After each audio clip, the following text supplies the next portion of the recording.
Good morning once again boys and girls also.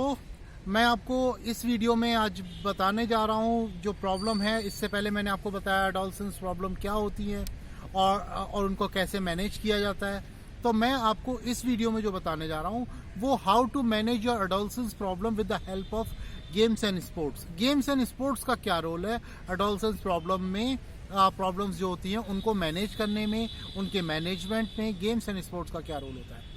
पहली चीज़ आप समझें कि आपने देखा होगा कि इस स्टेज में, एडोलसेंस एज में, लोग सुसाइड अटैम्प्ट बहुत ज़्यादा करते हैं। Boys and girls suicide attempt बहुत ज़्यादा करते हैं। पेरेंट्स ने कुछ बोला और उन्होंने सुसाइड कर लिया। बहुत ज़्यादा ये प्रॉब्लम क्रिएट होती है। अटेम्प्ट कर लेते हैं, बहुत नुकसान, यानी अपनी ज़िंदगी को ख़त्म करना चाहते हैं। प्यार में धोखा मिला, सुसाइड कर लिया।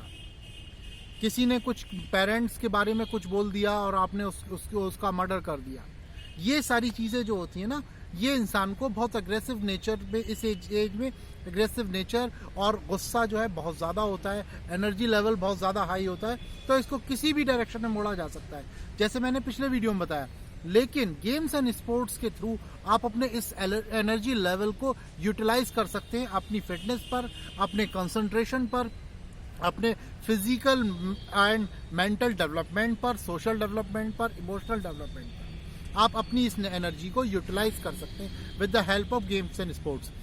आप समझें कि ज़िंदगी में बहुत सारी प्रॉब्लम्स फेस करनी पड़ेंगी इन फ्यूचर आपको, और करेंगे, आपको करना पड़ेगा, भले ही आप कितने ही पैसे वाले हों चाहे कितने ही गरीब हों।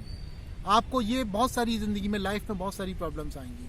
आपको बहुत ज़्यादा एक मायूसी होगी, एक बहुत ज़्यादा एक अपने आप से बहुत गुस्सा होगा, ठीक है, एक हार का सा एहसास होगा। तो गेम्स एंड स्पोर्ट्स की हेल्प से आप कोई भी गेम खेलते हो, आप सबसे पहली चीज़ अपनी फिजिकल एनर्जी को यूटिलाइज करते हो, मेंटल लेवल अपना बढ़ाते हो। गेम्स में जो स्ट्रेटेजी लगाते हो तो आपका, इससे आपका मेंटल लेवल बढ़ता है, मेंटल डेवलपमेंट होता है, आपके सोशल वैल्यूज़ बढ़ती है। जब आप दूसरे लोगों से इंटरेक्ट करते हैं, आपकी मॉरल वैल्यूज़ बढ़ती हैं, आप अपने सीनियर्स की इज्जत करते हैं, जूनियर्स को मोटिवेट करते हैं। तो इस तरीके से आपका ओवरऑल डेवलपमेंट होता है with the help of physical education. लेकिन एडोलसेंस एज में जब आप गेम्स एंड स्पोर्ट्स को अपना यूज़ करते हैं, खेलते हैं, और आप जीतते हैं या हारते हैं, भाई आप जो दो टीम खेलेंगी तो उनमें से एक टीम जीतेगी, एक हारेगी। आप उस जीत से बहुत खुश होते हैं, बहुत एंजॉय करते हैं। लेकिन जब हार जाते हैं तब आपको बहुत कुछ सीखने को मिलता है कि मैं हारा हूँ तो किस वजह से हारा हूँ, या हमारी टीम हारी है तो क्या वजूहत है। उससे आप बहुत स्ट्रेस भी होता है आपको। उस स्ट्रेस को मैनेजमेंट करना आप गेम्स एंड स्पोर्ट्स से ही सीखते हैं। ऐसे ही ज़िंदगी में बहुत सारे स्ट्रेस आते हैं आपको, और स्ट्रेस बस्टर कह लीजिए या स्ट्रेस मैनेजमेंट कह लीजिए, उसको जो है आप गेम्स एंड स्पोर्ट्स में अगर आपने स्ट्रेस को मैनेज करना सीखा तो अपनी लाइफ में भी जितने भी स्ट्रेस आएंगे उसको भी आप मैनेज करेंगे। और ये श्योर है, आज तक किसी भी स्पोर्ट्समैन ने कभी सुसाइड नहीं किया है। अगर कोई अच्छा स्पोर्ट्समैन है, स्पोर्ट्स का बंदा है, वो कभी सुसाइड नहीं करता, ज़िंदगी में कितनी प्रॉब्लम आ जाए उसके पास। ऐसे ही मैं आप लोगों से कहता हूँ कि अपने आप को गेम्स एंड स्पोर्ट्स में इन्वॉल्व करके रखिए।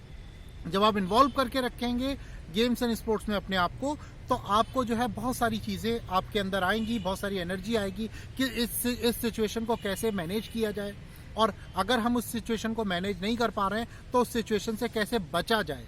वो सारी चीज़ें आपको गेम्स एंड स्पोर्ट्स के थ्रू ही आती हैं। आपके अंदर जो झिझक होती है वो भी आपकी निकलती है। आपके अंदर एक जो घबराहट होती है, डर होता है, वो भी आपका गेम्स एंड स्पोर्ट्स के थ्रू बहुत हद तक मैनेज होता है। बहुत कुछ सीखते हैं आप उससे, और बहुत सारी ज़िंदगी की मुश्किलात को झेलने की ताकत आती है आपके अंदर। मुश्किलात कम नहीं होती हैं, लेकिन उनको झेलने की ताकत आती है आपके अंदर। ये सब गेम्स एंड स्पोर्ट्स के थ्रू आती है। आपका फिजिकल डेवलपमेंट होता है, आपका मेंटल डेवलपमेंट होता है, आपका मॉरल डेवलपमेंट होता है, आपका सोशल डेवलपमेंट होता है। तो ये सारी चीज़ें आपको importance of games and sports के थ्रू आपको समझ में आती हैं। और एडोलसेंस एज में आपको किसी ना किसी अपने आप को गेम्स में इन्वॉल्व करके ज़रूर रखना चाहिए, ताकि आपका जो है ओवरऑल डेवलपमेंट हो। आप समझ सकें कि कैसे स्ट्रेटेजी बनाई जाती है, कैसे मैनेज किया जाता है सिचुएशन को, कैसे साइकोलॉजिकल प्रेशर होता है वो आपके जहन में, और उसको कैसे रिलीज़ किया जाता है साइकोलॉजिकल प्रेशर को। तो ये इस प्रेशर को रिलीज़ करना, इन सब चीज़ों को समझना, ये इसमें गेम्स एंड स्पोर्ट्स का बहुत बड़ा रोल होता है। आपकी जो स्पोर्ट्स की क्लास होती है, अभी तो फ़िलहाल हो नहीं रही है, जब भी आपकी क्लास होती है हम देखते हैं बच्चों को, कुछ बच्चे खेलना नहीं चाहते, नहीं हम नहीं खेलेंगे, हम बैठेंगे, बैठे रहते हैं, वो सोचते रहते हैं, कुछ ना कुछ दिमाग में चलता रहता है। वो पॉजिटिव भी हो सकता है, वो नेगेटिव भी हो सकता है। अगर वो नेगेटिव है तो आपको नुकसान पहुंचाएगा, आने वाले वक्त में आपको ज़रूर नुकसान पहुंचाएगा और आप उसको फेस करोगे, और वो सिर्फ नुकसान के अलावा बेनिफिट नहीं दे सकता आपको। लेकिन अगर आप खेलते हो, अपनी एनर्जी को यूटिलाइज करते हो, तो बहुत सारे तरीके आपको, बहुत सारी टेक्निक्स आपको आती हैं, आपका दिमाग तेज़ होता है इसको। तो इसलिए अपने आप को गेम्स एंड स्पोर्ट्स में इन्वॉल्व करके रखिए, ताकि आप रिफ़्रेश रहें, आपकी माइंड को रिफ़्रेश रखें, आपकी बॉडी को रिफ़्रेश रखें, आपके अंदर एक एनर्जी का लेवल बना रहना चाहिए, ठीक है, चाहे वो किसी भी सिचुएशन के लिए होता है। तो मैं आपको as a games teacher, as a physical education teacher, मैं आपको ये ज़रूर सजेस्ट करूंगा कि ज़िंदगी की मुश्किलात से बचने के लिए आपको गेम्स एंड स्पोर्ट्स का सहारा लेना बहुत ज़रूरी है, अपने आप को एक नई तरीके से तैयार रखने के लिए, ठीक है। Thank you and have a nice day, stay safe in your home.